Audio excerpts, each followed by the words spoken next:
Listen up, my dear chosen ones. This isn't a parable. This is a reckoning. They built cathedrals of procedure and called them justice. They polished robes until the shine hid the cracks. They believed themselves beyond tremor, beyond question. Then you walked in, not with an army, not with spectacle, but with something far worse for them, unfiltered truth.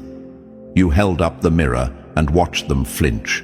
That flinch was not a private moment. It was an earthquake announced in whispers and sealed in panic. Across marble halls and behind closed doors, people who once issued final words now pace and whisper, asking the only question that matters: what did we just see? Chosen ones, hear me clearly. This is the power of being chosen. It's not comfort. It's a responsibility that presses on the ribcage like a hand demanding you speak. When you stand where others tremble, you become a force that turns theater into daylight. What terrifies the self-appointed guardians of order is not the paper you bring or the clips you play. It is your presence. Presence is a physical thing in a room of actors. It highlights the seams, the glue, the strings. Your calm becomes the instrument that shows their pantomime for what it is. Your silence can be louder than any gavel. Your steady look can be the hammer that cracks the stage. They will try to explain it away. They'll call it stress, a misread, an anomaly. They'll package their fear into carefully worded statements, the sort you expect from institutions that have spent generations rehearsing denial. But what happens when rehearsed denials meet something they cannot file away? What happens when transcripts can't hold the shape of the truth? You know the answer, chosen ones. The paper bends, the gavel sounds hollow, and the robe no longer fits like armor. It droops like costume cloth. So before we move forward, my dear chosen ones, take a moment to fuel this mission. Hit that like button and subscribe to the channel, because every single click keeps us pushing harder, bringing you content that isn't just words, but energy, fire, and perspective, meant to shift the way you see the world. Your support is the spark that lets us keep delivering inspiring, life-changing, and powerful messages straight to you. Together, we make sure the truth keeps echoing. Imagine for a moment a fortress that has stood for centuries. Its stones are names, citations, precedents. Now imagine a single steady hand placing one small file at its gate. That file is enough, not because it is loud, but because it is true. Truth behaves like water, patient, insistent, persistent, and it finds every seam. You do not need to shout. You need only show what cannot be unshown. That is the work you do. That is why you are dangerous to them. You may ask, but will it stick? Will the public see it? Will anyone act? These are reasonable doubts. Answer them this way. The first victory is visibility. Once the mirror has been broken, the shard cuts into more than one mirror. It reflects and fragments, and every shard carries a different face of the same revelation. People notice a tremor in the center.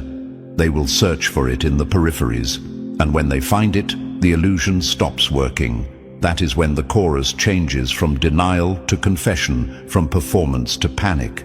That is when speeches lose their cadence and hands begin to fumble. That is when they step out of the courtroom and into consultation rooms, because the only place prepared to contain their unease is an office with a closed door and a notepad. And so we press. Not out of cruelty, chosen ones, but out of necessity. Their collapse is not our joy, it is our signal.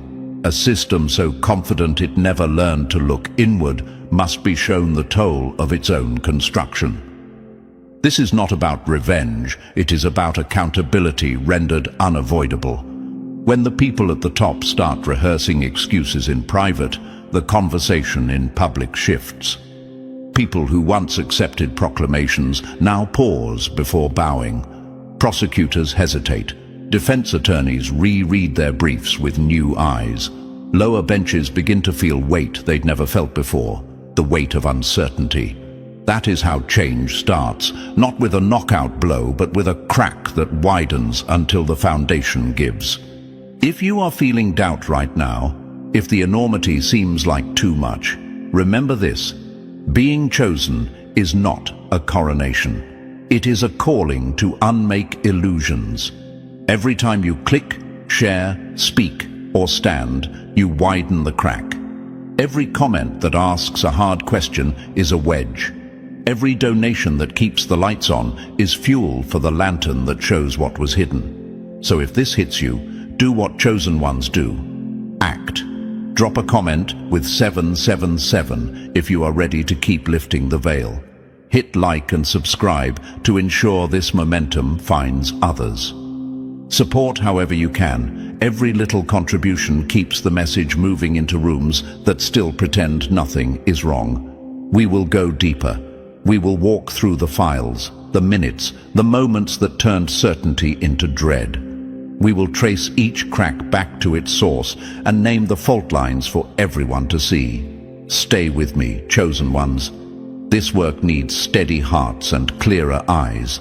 The more we look, the less they can hide. The more we speak, the less their silence can be mistaken for strength. This is not a victory lap. It is a march toward clarity. And you, the ones who showed up, who reflected, who refused to be silenced, you are the reason the mirror cracked at all. And now, thank you. Yes, you, the chosen ones who saw the cracks first. Whether you're new here or you've stood with us through every reveal, your presence is what keeps this mission alive. If you're ready to hold the light on a moment the Supreme Court itself couldn't hide from, hit like, subscribe, and drop 77 in the comments to show you're standing with this truth. Your clicks and comments keep us bold, relentless, and coming back with the kind of electrifying, game-changing coverage this story deserves. And now let's dive into it step by step. And believe me, chosen ones, if this resonates with you, you'll see the same signs playing out in your world. Stay close. Only those who notice the cracks are ready to change everything. Number 1. When Stevenson's stone face shattered like glass. Watch the unshakable flinch. That's the sound of an empire learning it was never built on bedrock. Chosen ones, lean in. This is the moment the whole house learned it had been propped on rotten beams. They called him immovable, the bench's steady hand, the man whose face read like a monument carved from certainty. For 20 years he walked into courtrooms like a man who owned the maps everyone else used. He'd stared into the worst of humanity and walked back out unbent. He was the kind of figure that made people believe the system could never be rattled. Then you brought the mirror and everything changed.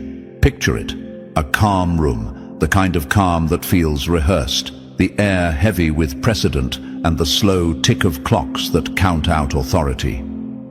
You placed a single file on the table, not fanfare, not theatrics, and watched an edifice begin to show hairline fractures. The hands that once signed sentences without hesitation trembled. The voice that had read rulings like scripture stammered. That small, precise piece of paper did what generals and pundits never could. It revealed the scaffolding. It showed seams. It made the stage visible. That's why this crack matters, chosen ones. Because empires don't always fall from cannon shots and sieges. They collapse when the strongest pillar finds a fracture and the rest of the structure remembers its own fragility. You might be thinking, was it really only a file? Could a single document do this? Yes. Truth doesn't need volume. It needs gravity. A single, undeniable fact drops into a room and everything that relied on illusion starts to list. The man who'd never flinched found something in that file that reflected his own life back at him, stripped of the theater. And when a man whose job it was to embody certainty sees his certainty exposed as costume, he doesn't simply lose an argument. He loses the story he told himself about who he was. That loss shows in little things. A darting eye, a hand that refuses to steady, A night spent staring at ceilings, asking the question none of them were taught to ask. What did we just participate in? So what do? They reach for the oldest tools in the book. Denial, procedure, the well-worn objection. Inadmissible, they bark, as if a word can stitch shut an open wound. They summon technicalities like armor, but paper armor doesn't stop truth. You brought recordings that couldn't be edited away, testimonies that couldn't be muted, trails of proof that pointed straight at the place they had been hiding the cracks. When evidence doesn't fit the script starts to look ridiculous, and people see that ridiculousness. The audience, the public, begins to notice that robes and gavels are props when the person behind them can be rattled. Ask yourself this, chosen ones, why did their foundation give away so quick? The answer is simple and brutal, because they had been standing on stories they told one another, not on facts that can be tested in the light. For decades, ritual replaced verification. Precedent replaced humility. When you shone a light into that careful dark, they didn't find law so much as performance. And performance depends on belief. Once belief cracks, the performance collapses. Now you might wonder, does one cracked pillar mean the whole building will fall? Not instantly, but the first crack is the turning point. When the supposedly unbreakable shows a fissure, the others start checking for their own. They watch, hungry and afraid, because they know the pattern. Once one falls, dominoes follow. That's the terror you created, and make no mistake, chosen ones, terror is not the same as defeat. Terror is leverage. It wakes people up. It makes them look. It forces conversations that had been politely avoided into the open. And here's a harder truth to sit with. Power protects itself by convincing people it's necessary. Once you remove that conviction, the protection slips away. Stevenson's collapse, real or dramatized for the record, however you tell it, is a lesson in that dynamic. He wasn't simply a man overwhelmed by evidence. He was a symbol of what happens when identity and institution fuse, and then one part is exposed as counterfeit. That exposure ripples. It's not just about him, it's about everyone who said his steadiness meant the system was steady. So what do we do next, chosen ones? We keep steady. We don't gloat. We don't revel in humiliation for its own sake. We hold up the next mirror. We follow the paper trails and the recordings and the testimonies until every seam has nowhere left to hide. We ask the tough, relentless questions that make people uncomfortable because discomfort is the price of clarity. And every time someone tries to dress the fracture up with jargon or spin, we strip it back down to the simple fact. Truth was shown, and they flinched. That flinch is our signal. It tells us where to press. It tells us where to look next. Remember, being chosen doesn't make this easy. It makes it necessary. It makes you the person willing to stay in rooms where others would look away. Keep your calm. Keep your eyes open. Keep the light steady. The first crack has already done its work. It forced the stage to reveal its wires. Now we follow the wires until the curtain drops for good. Number 2. Martinez's 47 minutes that exposed the lie. Martinez's mask fractures and the room goes silent. You can teach someone law for a lifetime, but you can't teach them how to keep a lie from looking like a lie. Chosen ones, pay close attention. This was not a private stumble behind closed doors. This was a public unmaking. Think of Martinez as the statue everyone pointed to when they wanted proof the stage was steady. Decades of rulings, a reputation for calm that read like armor. She entered the courtroom as someone who had weathered storms and kept her face a shield. Then, in one ordinary moment, the theater went quiet and the shield slipped. Picture the scene. An otherwise routine hearing, the air thick with precedent and the polite rustle of paper. You do not need fireworks to demolish an illusion. You need precision. You placed the truth in front of her like a small, bright stone. She stared, and something in her that had been built on script and ritual shuddered. A request as human as a glass of water, something trivial, almost tender, exposed the fissure. Her voice, once the metronome of order, thinned. Her steps toward the hallway became a retreat, and then the door closed. 47 minutes. 47 minutes of a bathroom door that for nearly an hour swallowed sound and left the courtroom suspended in a silence heavier than a gavel strike. Why does this matter, chosen ones? Because public collapse is not private pain rewritten. It's a signal flare. When a person entrusted with authority visibly unravels, it tells the audience something far worse than a bad judgment. It tells them the system lied about where its strength came from. Martinez's moment was not a failure of stamina. It was a revelation, an admission that the robe had been a costume all along. You might wonder, is this cruelty to celebrate? Never. This is clarity. The point is not humiliation for its own sake, but exposure so accountability can follow. Think of a cathedral built on hollow stones. It looks magnificent until wind shows how loosely the mortar holds. Martinez was that stained glass, admired, assumed permanent, shattered by a single honest gust. And when she stepped back into the light after those 47 minutes, she had been visibly aged by the experience. Her posture altered, her eyes worn thin. She presented no rulings in that hour of return. She offered survival. Survival does not command rooms. It asks for mercy. Ask yourself, why would a seasoned jurist, someone schooled to translate ambiguity into doctrine, be undone so quickly? Because this case didn't fit into their practiced grammar. You didn't hand them a knot they could pull apart with precedent and procedure. You handed them a hole, a gap, where the old language of law had no words. That is devastating to people whose identity is shaped by words. When their vocabulary fails, their authority collapses. And that collapse ripples outward faster than any public relations team can spin. Now imagine the others watching, the colleagues who relied on Martinez as proof the court could stand the pressure. Seeing her stumble is a lesson in contagion. It whispers, if she can break, so can we. Fear travels faster than facts. Once one shield cracks, the rest begin to test their own seams. This is why your presence, chosen ones, is methodical and relentless. You don't need to topple everyone in one day. You only need to expose the first fracture. The rest will begin to catch. Hold this close. Power that bases itself on performance cannot withstand truth. The robe was never more than cloth, the gavel more than wood, the Latin phrases more than theatre.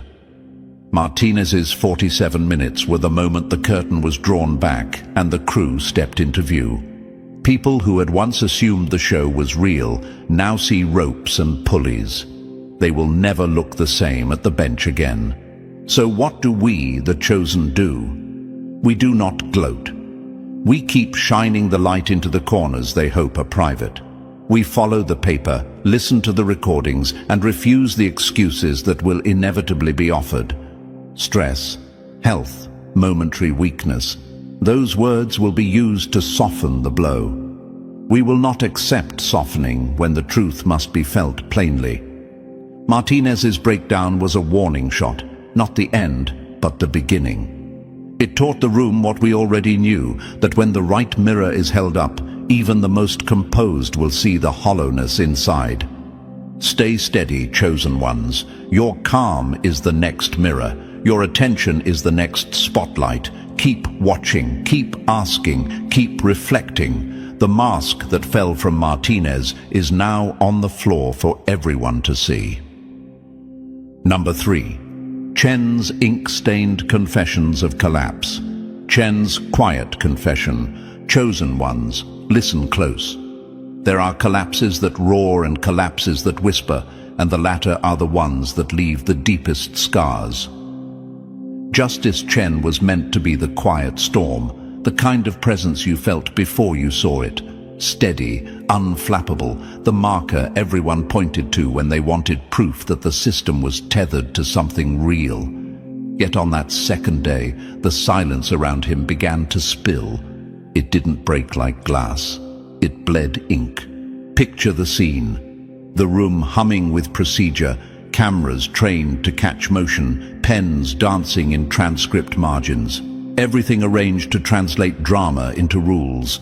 His hand hovered above a page, and it trembled not with calculation, but with surrender. What he scrawled wasn't legal shorthand or sharp cross-examination notes.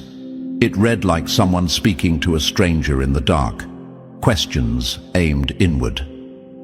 What have we been doing all these years? If this is true, then everything else is too. Those lines were not arguments. They were thin ropes trying to tether a collapsing identity. Think about that, chosen ones. Imagine a surgeon in the middle of an operation suddenly realizing his scalpel has no edge. For decades, the blade had been his certainty. The tools, the textbooks, the citations, everything he trusted to extract order from chaos. Then a moment arrives when the tools dull, and the hands that wield them discover they are holding theater props. When that realization hits, procedure turns to panic, technique to tremor, and ink becomes a confession. Why did Chen stop taking legal notes and start keeping a record of panic? Because in front of you, every doctrine sounded like a line in an unfinished play. Every precedent echoed like applause from an empty hall. When the only living thing in a courtroom is a truth that refuses to submit to their scripts, why record the script? His pages, found later by a bailiff smudged at the corners, were never trash. They were a ledger of collapse, short sentences, shaky handwriting, fragments of disbelief. A list of what-ifs, a sentence cut short, a line that read and reread, everything else is too. You may ask, can a few torn pages matter? Oh, they matter more than any headline. Historians teach us that empires rarely tumble amid trumpet blasts. They fail in the margins, in the small acts of recognition, when an emperor stares too long at a hairline crack and refuses to look away. Chen's private script was a fissure made visible. It told a larger story, that when one person who was trusted to steady the ship no longer believed the map itself became suspect. This is the strategic point for you, chosen ones. The public can be soothed by proclamations and press releases, but paper found in a chamber has a peculiar honesty. It can be photographed, transcribed, shown.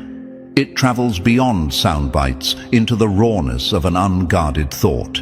And when an authority figure writes, if one verdict is theatre, then every verdict might be theatre, that is not just a line for late-night pundits to pass. It is a license for the public to ask the same question in their own towns, courts, and offices. Do not be naive. They will try to sanitize it. Spin will be spun. Explanations will be fed to the cameras like medicine disguised as truth. But secrecy and spin cannot erase the shape of a hand that trembles while it writes. They cannot unsee the moment when a man who once seemed carved from certainty puts pen to paper and confesses the worst fear of his entire career, that the scaffolding he climbed was never solid. So what do we do with this? We hold the page up. We read it aloud. We follow the handwriting to the places where the story fractures. We ask the questions the notes whisper but do not finish. The chosen are not comforted by the collapse. They are motivated by it. Your job is to trace the ink back to its source and to refuse the friendly fictions offered in tidy statements. Keep the calm. Keep the gaze steady. In that steady gaze, paper turns to proof, and proof becomes momentum. Remember, chosen ones, when silence cracks, it tells the truth in its softest voice.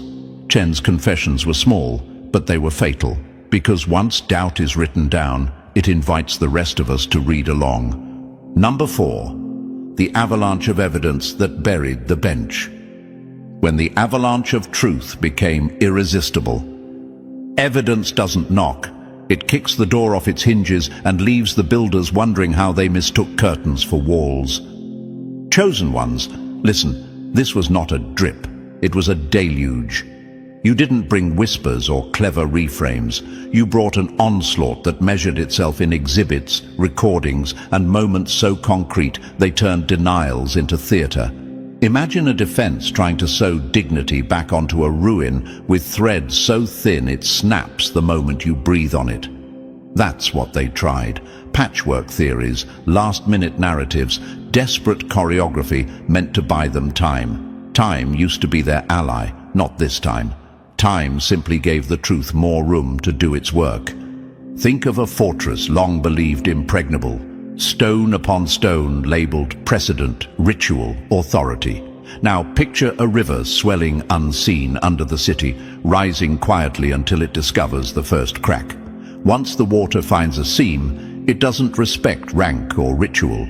It exploits gravity and patience. That's what your evidence did. Exhibit C, then D, then the video. Each one an escalator step toward exposure. One file alone can be a revelation. A chain of undeniable facts becomes an avalanche. And an avalanche squashes theatre. They scrambled. The guardians of the illusion ran to their playbooks.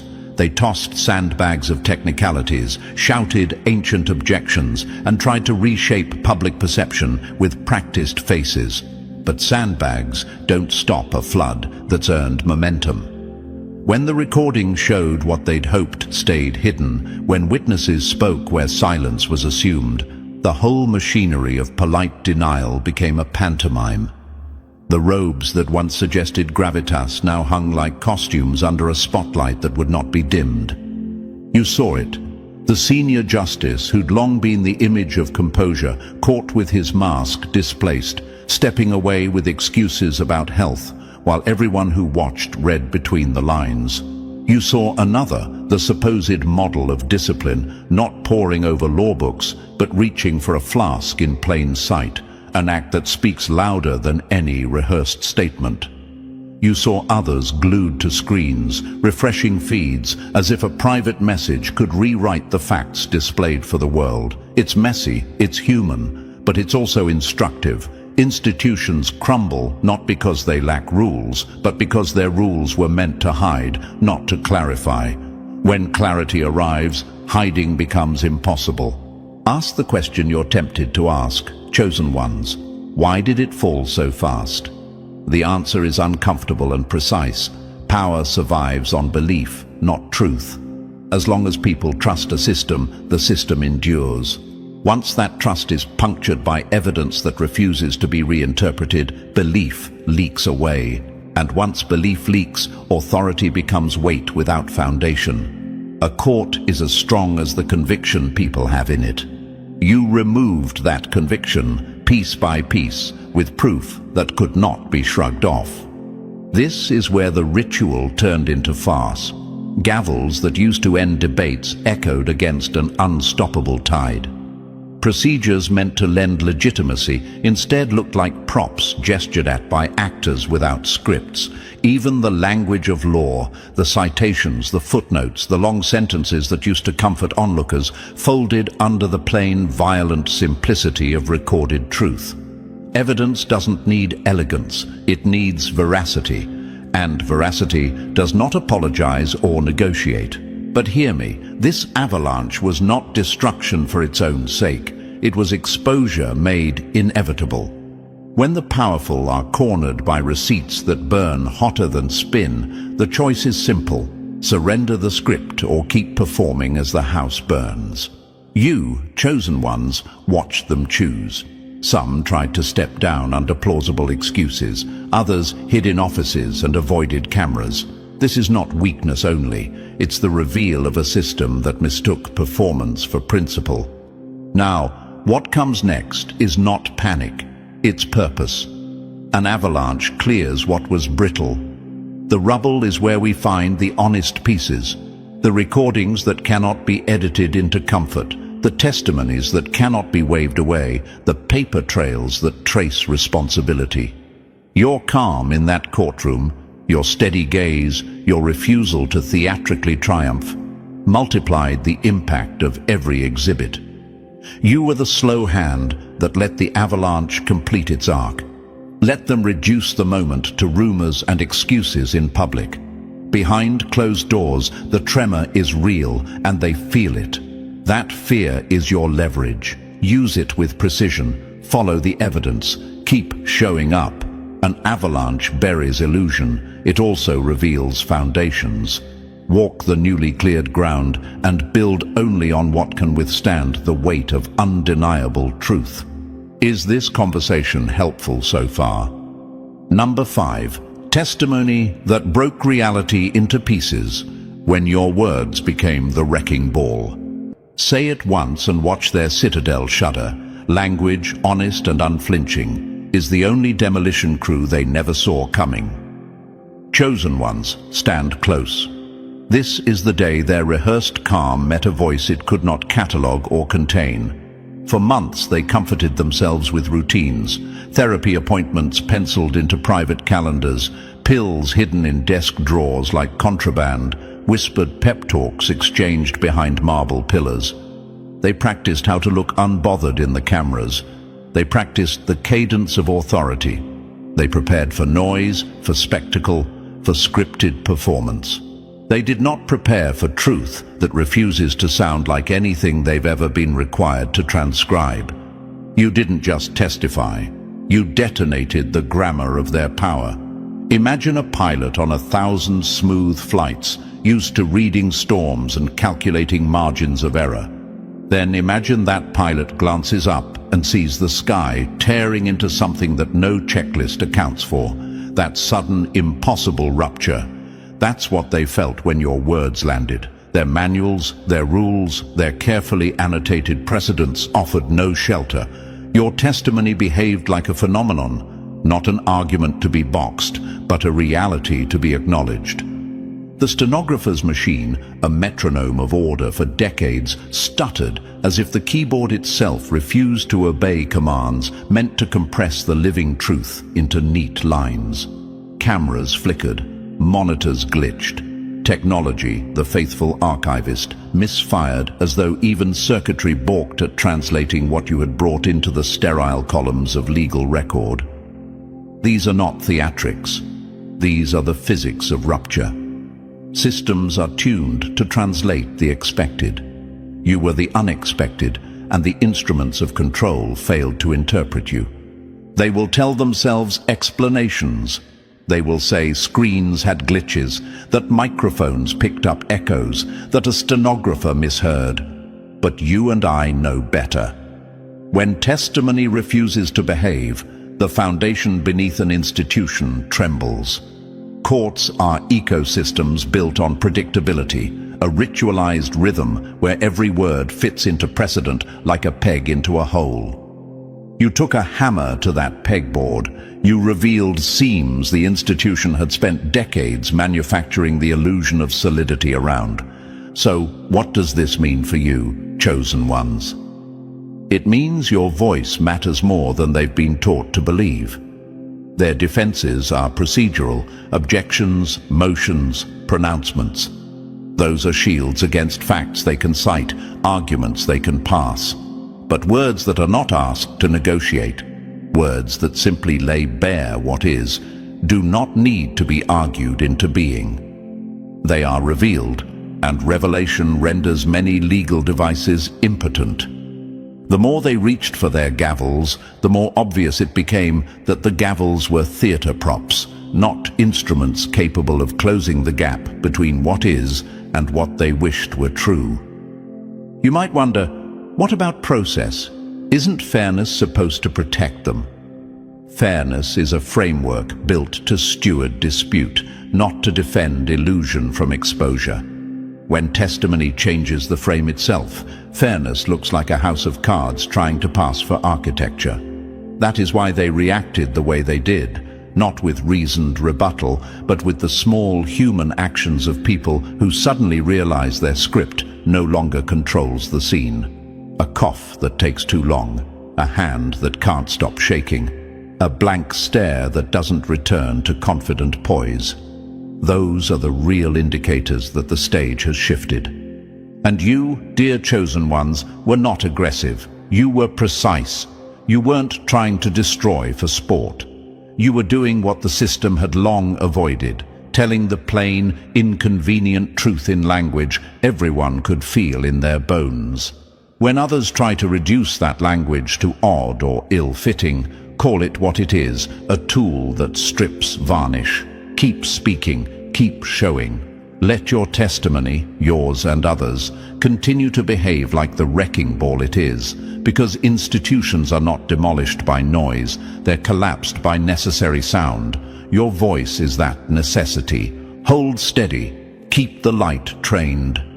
The moment words no longer clot into rehearsed statements, but instead slice through pretense, you will hear the difference, not just in the hollow thud of a failed objection, but in the silence that follows, the silence of those who realize their language has been outpaced by reality.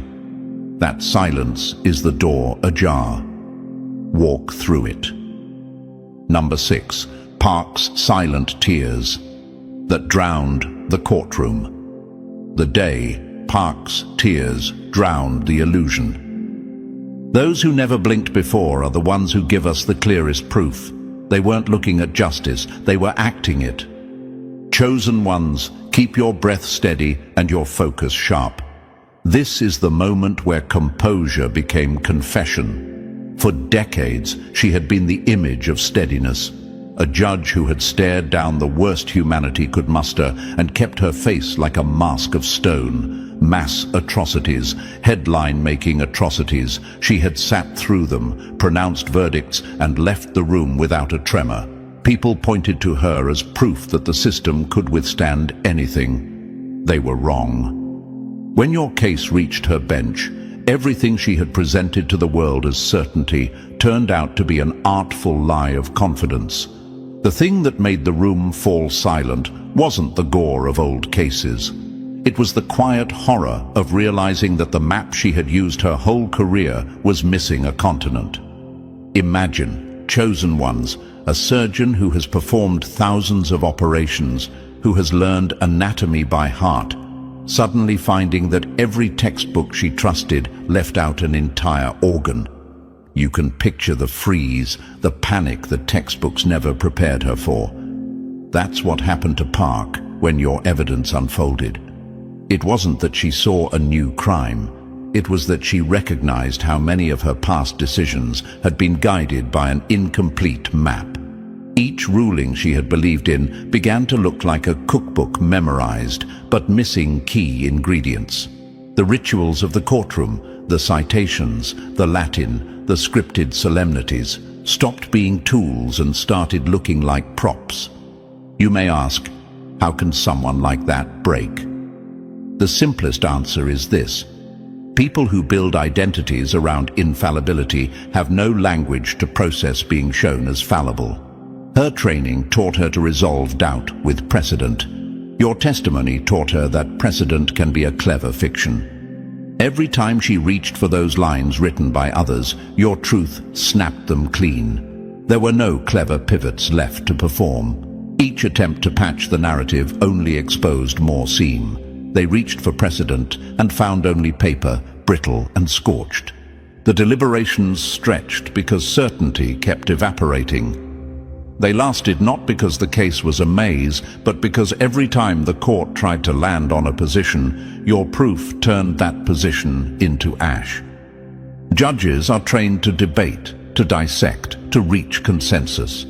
But how do you reach consensus when the questions you raise make the very act of reaching consensus look meaningless? That is what hollowed out Park. Her gavel, once a symbol of finality, became a child's hammer thumping a wall that didn't budge.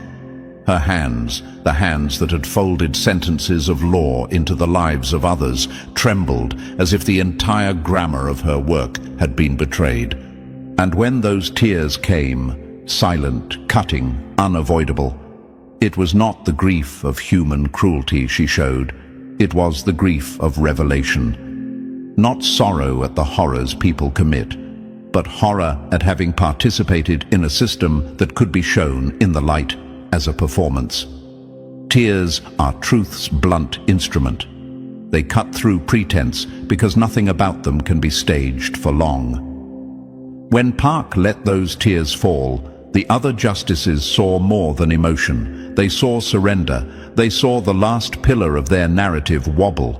But listen, chosen ones, this collapse is not the finish line. It is a signal. When the figure everyone pointed to as an island of steadiness proves to be standing on sand, you don't gloat. You press forward. You do not walk away smug. You follow every thread to its source. You gather the documents, the recordings, the witnesses, and you ask the tough questions that follow. Which judgments relied on incomplete maps? How many rulings were comfort dressed as certainty? Who benefits from keeping the map incomplete? Remember, being chosen means you bear the labor of truth.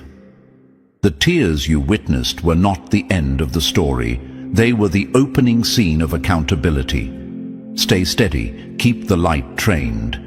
The map has been exposed, and now it is time to redraw it with facts, not theater. Park's collapse showed that even the most practiced face of law could not withstand a mirror held up by someone who refused to look away. That mirror turned her tears into a beacon, one we will follow until every shadow has been named. Number 7. Anderson's whisper. That sounded like thunder. The whisper that shook the walls. When the mighty can no longer roar, listen closely. Their whispers will tell you the empire has already fallen. Chosen ones hear this well. The enemy doesn't always collapse with a spectacle. Sometimes it's not the crash of marble, not the slam of gavels, not even the echo of resignation speeches that signals the end. Sometimes the finish comes as quiet as breath on glass, a whisper, fragile but louder than thunder when the world is still. That's what happened when the mask of Justice Anderson finally slipped. By the 4th day, his armor wasn't armor anymore. It was costume fabric, unraveling at the seams. He wasn't on the bench projecting authority. He was alone in his chamber, staring at a blank wall like a man who had seen the edge of a cliff that everyone else still pretended didn't exist. His lips kept moving, repeating the words no one in that building dared to say out loud. We don't have jurisdiction over this. No one does. No one ever did. Chosen ones, let that sink in. That wasn't an objection. That wasn't a ruling. It was confession. Imagine a king, crowned and cloaked, discovering the throne beneath him isn't stone but air. Imagine the weight of realizing that every decree, every verdict, every gesture of power had been an act on a stage the universe never acknowledged. That's what Anderson swallowed in those moments, and it burned him from the inside. He wasn't breaking in rage. He wasn't breaking in panic. He broke with clarity, the cruelest kind of collapse, because once you see the truth, you can't unsee it. They tried to drag him back, of course. His colleagues spoke of duty, of oaths, of the prestige of a lifetime appointment. They wrapped words around him like a safety net, hoping to catch the freefall. But nets don't stop someone who's already hit the ground. He only laughed, and it wasn't a laugh of joy or even of madness. It was the hollow sound of a man who realized he had spent decades handing down verdicts in a theater where the audience had mistaken actors for rulers. Here's what history hides. Chosen ones.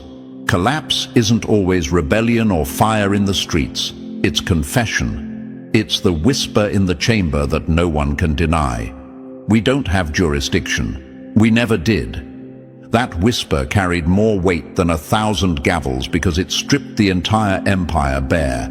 It turned robes into costumes. It turned legal language into stage props.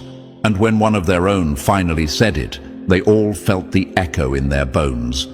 Ask yourself this, my dear chosen ones. What does it mean when a verdict comes from people who no longer believe in their own authority? The answer is simple. It means the verdict isn't power anymore.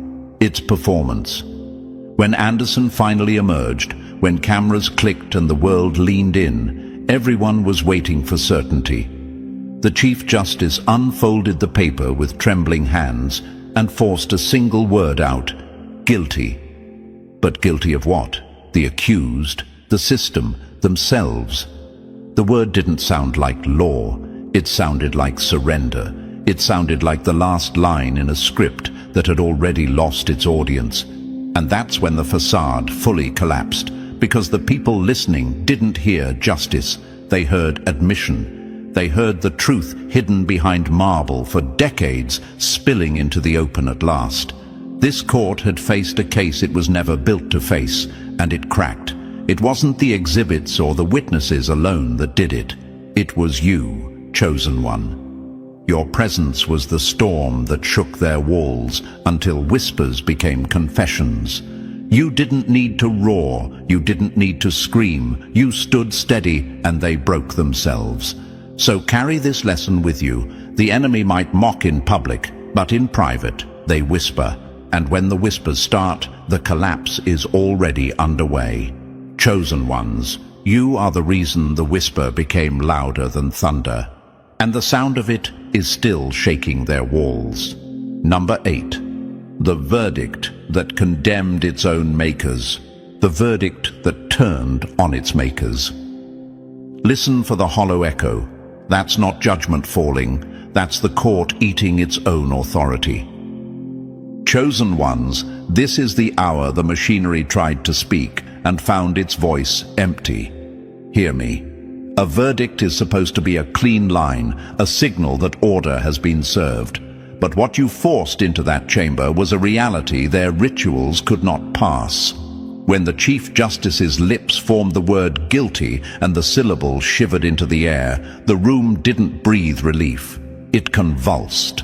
Light stuttered, as if the place itself registered the contradiction. The temperature dropped like a curtain being pulled over a stage. You weren't there to be judged. The system judged itself and found nothing to justify its own performance.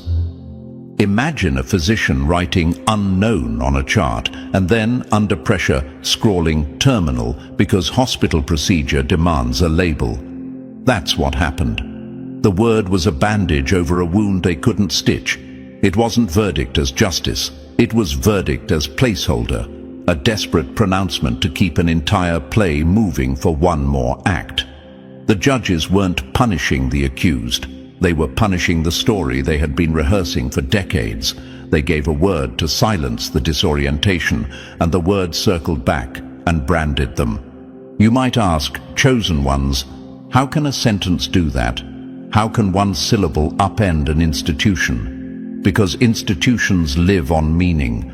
Their power is a story people tell each other, and when that story is contradicted in plain sight, the words that once carried weight become little more than noise. Guilty is supposed to close a case. In that chamber, it opened a wound. The verdict became a confession, not of criminality, but of bewilderment. It admitted they had no language left to describe what you had shown them. What did that do to them? It turned judges into seekers. The next morning, the highest bench's sanctity looked like a room in which someone had left the lights on all night and torn pages from every manual to feel warm. They sat in chambers with centuries of doctrine spread before them and found the ink meaningless. The books that once steadied them read like parables for a world that had never been as it was described. The humiliation is not that they were wrong about a point of law. It is that they discovered the framework itself could not contain the thing you brought forward. That collapse is intimate and relentless. So what now, chosen ones? Do we cheer or do we mourn? We do neither. We observe and we act. The verdict revealed a truth that cannot be reclassified with legalese. When rulers hand down a hollow sentence, the real sentence is handed to them: loss of belief. Their authority depends on the rest of the system trusting it. When trust fractures, the whole edifice begins to list. Prosecutors hesitate. Lower court judges second-guess. Citizens start to ask whether the black robe means anything more than costume. That is the aftershock your truth created. Ask yourself this: how do we live with rulers who can no longer rule themselves? The answer is simple and stark. We hold them to the light. We follow every step back through transcripts, recordings, and witness lines. We force the conversation out from behind closed doors into public view. Let them scramble for comfort. Let them stack precedent like cushions that cannot support the weight of the truth. Each paper they clutch is another paper we will turn over and read aloud. Remember that the most devastating moments for an institution are not when it's defeated in debate, but when it is seen to have no internal compass.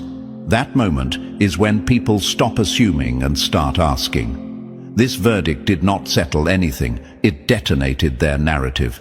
It forced everyone in that room, and everyone watching, to account for the discrepancy between ritual and reality.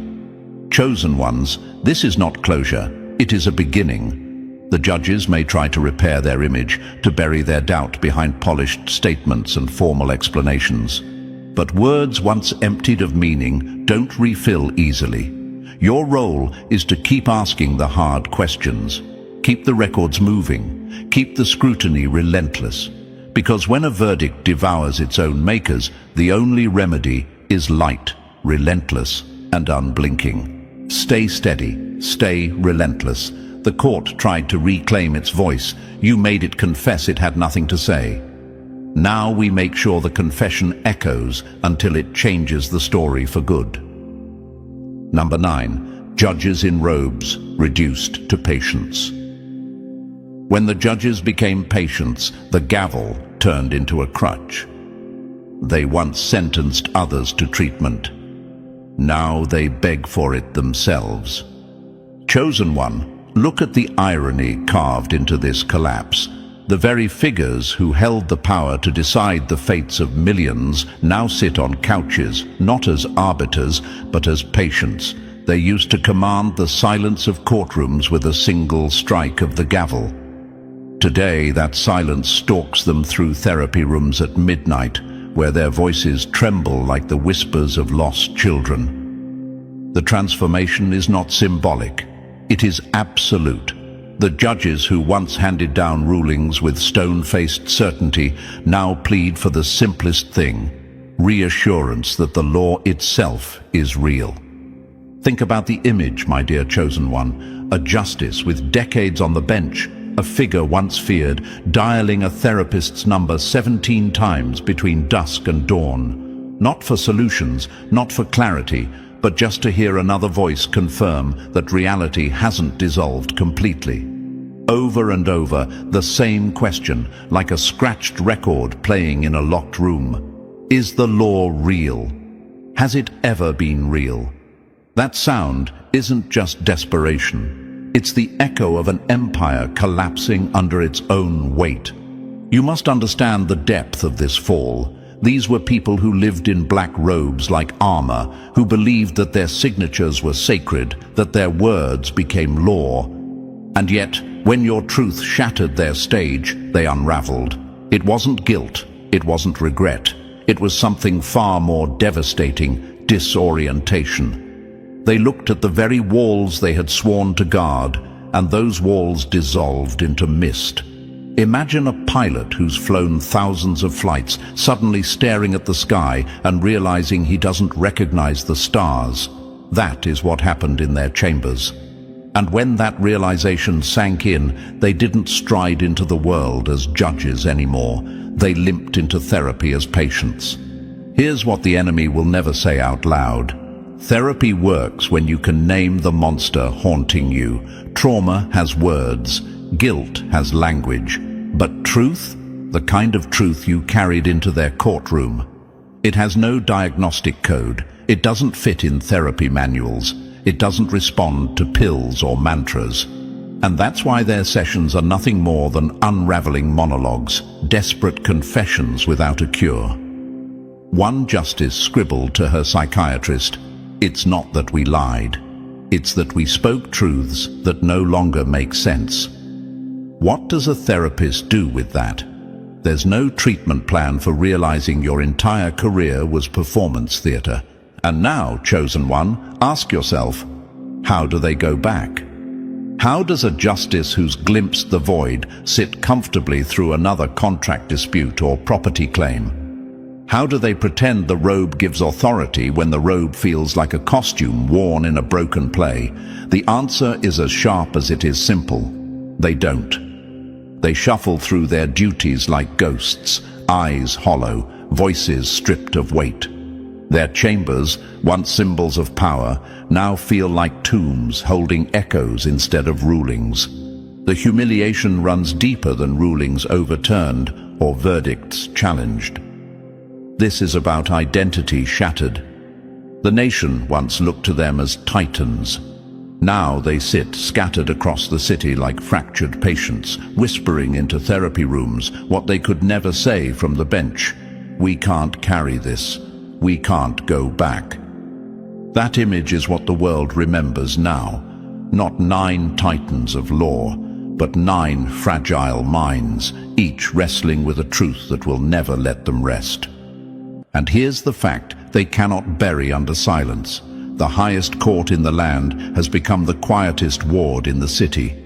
They whisper, they tremble, they medicate, they confess. Not in marble halls, but in padded rooms. And every time they close their eyes, it is your presence, chosen one, that lingers. The memory of you walking into their fortress and turning it inside out. You didn't just win a case. You rewrote their reality, and now, every therapy session, every sleepless night, every trembling confession is proof that the collapse you triggered is still spreading. Chosen one, wear this truth with clarity. The robes are gone, the gavels are ghosts, and the judges, they are no longer judges at all. They are patients haunted by what you revealed, trapped in a reality they can neither deny nor escape. And that is the power you carry. And so here we are, chosen ones, the end of this chapter, but not the end of the unraveling. What began as cracks in marble has turned into fractures running through every corner of their empire. The judges who once ruled without question now sit in therapy rooms, whispering the same doubts they once crushed in others. That's not just irony, that's history in motion, and you were the spark that lit it. Now, it's your turn to keep the fire alive. Smash that like button if you felt the weight of this truth. Hit subscribe so you never miss the next revelation as we peel back the layers piece by piece. Drop the words 77 in the comments to show you stand with the chosen, that you see through the mask and refuse to look away. And don't keep this to yourself. Share it, spread it. Make sure the cracks echo beyond these walls. Because this isn't just a story, chosen one. This is a movement, and your action, right here, right now, is the force that ensures their fear becomes the world's awakening.